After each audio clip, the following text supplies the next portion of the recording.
Hello everyone, BricKreations here. Welcome back to week 6 of building Erebor Lego. And guys, it is looking amazing. We have been able to, outside of the mountain, completely finish the base terrain work. There are no exposed filler bricks or anything. It's been completely plated off. Some areas have been fairly well finished. I've been trying different techniques. You can kind of see here we have wedges being used around the river, as well as some plates to give different effects, and that will all be shown coming up in this video.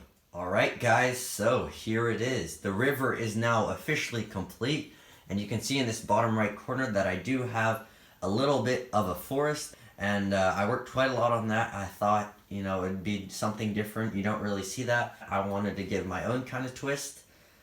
You do see in the movies and stuff, in those earlier clips, talking about the origins of how the dragon got to Erebor, and you can see a bunch of pine trees, and it's really rich in grass and everything. So I wanted to portray that. So while I'm on that topic, I do want to explain that this mock will not be the Battle of 5 Armies, so there will be no, dwarves and elves against the orcs. I think this, building it in, 60 years prior to the Battle of 5 Armies, allows me to do lots more detail in terms of plans and, make everything feel much more lush and hopefully just a better mock overall. So, where was I?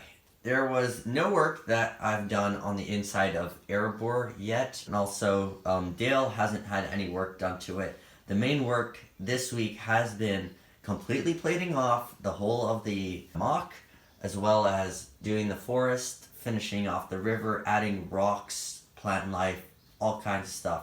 So let me show you that in more detail. So what you see before you is the forest, or at least an edge of the forest.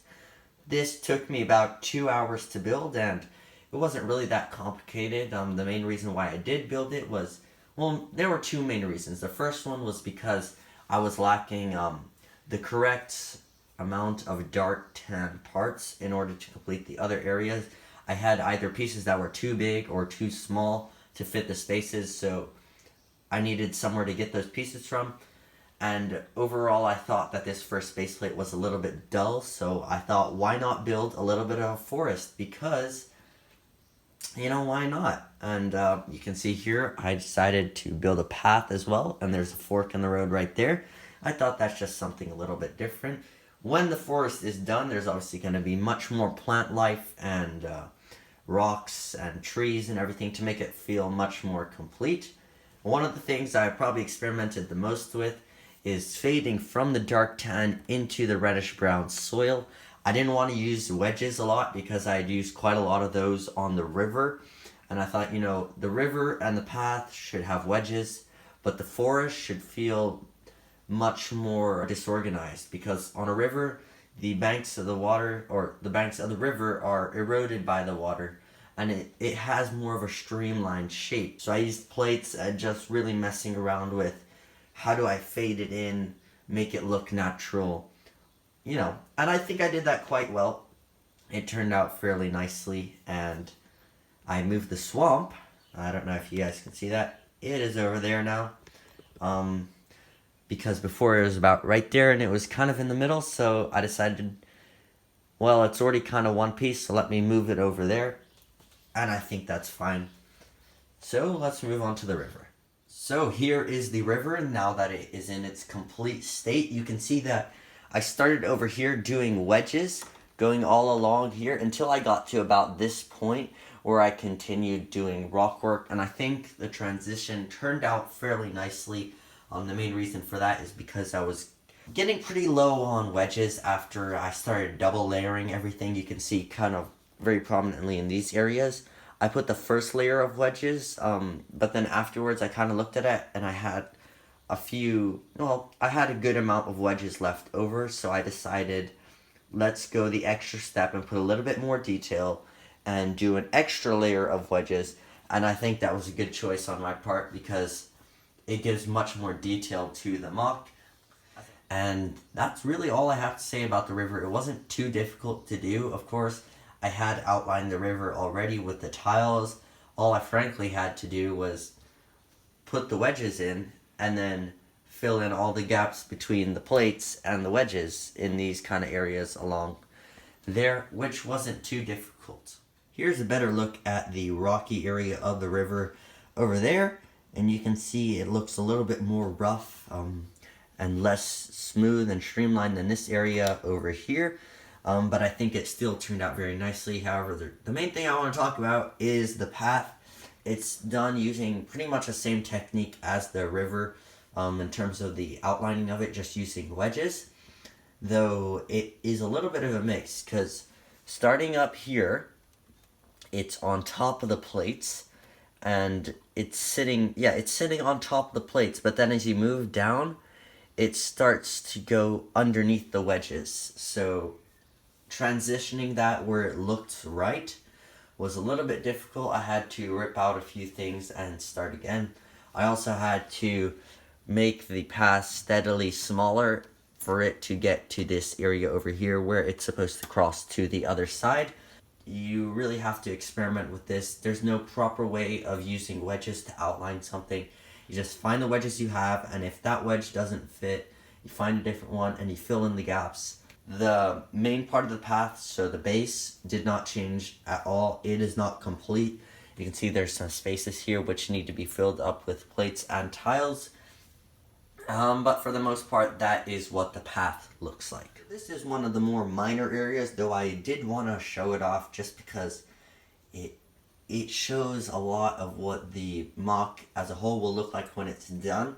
This is the kind of plant life I'm thinking of putting in. Just leaves scattered around. Not too much where it looks very messy, but a few of different colors. Obviously, I want the kind of the color groups to go together. So this orangey color and the dark red go together. The different greens, so olive green, light green, normal green, dark green, all go together.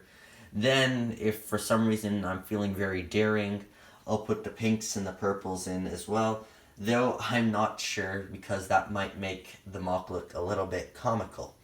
Also, one of the main things I wanted to show off in this area is going to be this.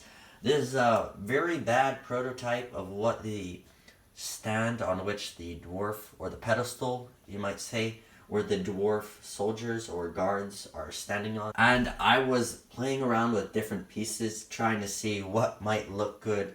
And I think it turned out decent. I think the sizing is right above all else. And here I'll get in a little bit closer so that you guys can see it. There it is. You can see that I use these pieces right there, which are here. They are, hang on. I have a cheese slope right there hooked onto the wall. And then I have one of these pieces here. And using this piece, I put a gold 1x1 plate. And then I put it on there so it all connects together. And I think that gives a good effect, though I'm not sure it feels very Erebor-y. That's not a word, but it doesn't feel like it belongs there in the sense. I try to, mix in gold accents with the light gray, though I think the shape doesn't work out for me. I don't know, but for some reason this looks more like a spider to me than it does a pedestal.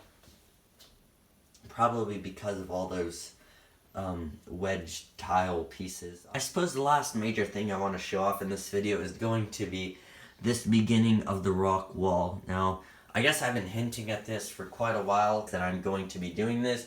And now that I got this haul in, I think, I've finally been able to do it, though this is not what it's going to look like. I was really just, kind of messing about with where does the rock wall need to start in order for it to get to that certain height. How do I want to play around with the different colors where it doesn't feel too random. But for the most part, I don't know if I've explained this before, so if I haven't, here it is. The dark tan will start at the base. There will be much more dark tan as opposed to dark bluish gray. And there will be dark tan all the way up to about right here with a few hints of dark bluish gray. To about this height in line with this column right there. And then the dark bluish gray will start. I think the main reasons is I feel the dark tan fades better or connects better with the dark tan ground.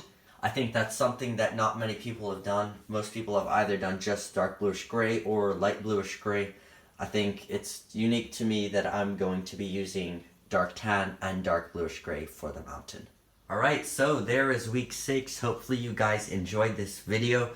Now, it doesn't look like I did the most progress overall, but trust me, there was a lot of work put into this. Outlining the river is much harder than you guys possibly think, as well as I started doing the forest. So I think overall I did a pretty good job this week.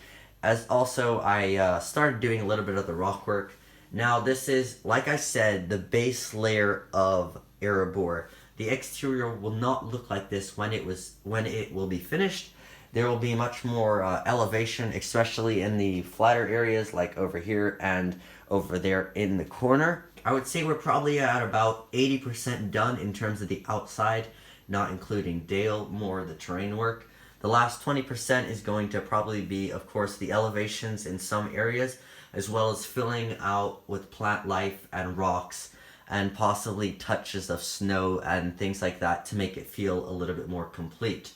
So the things that I want to be getting done in the upcoming weeks, definitely next week I'm going to be working on the rock wall. I do have a significant amount of slopes with me, and I got some filler brick in from different places, so I'll be able to build it up a little bit. Hopefully I'll get to maybe around this point where it's at its complete level, though I can't promise anything.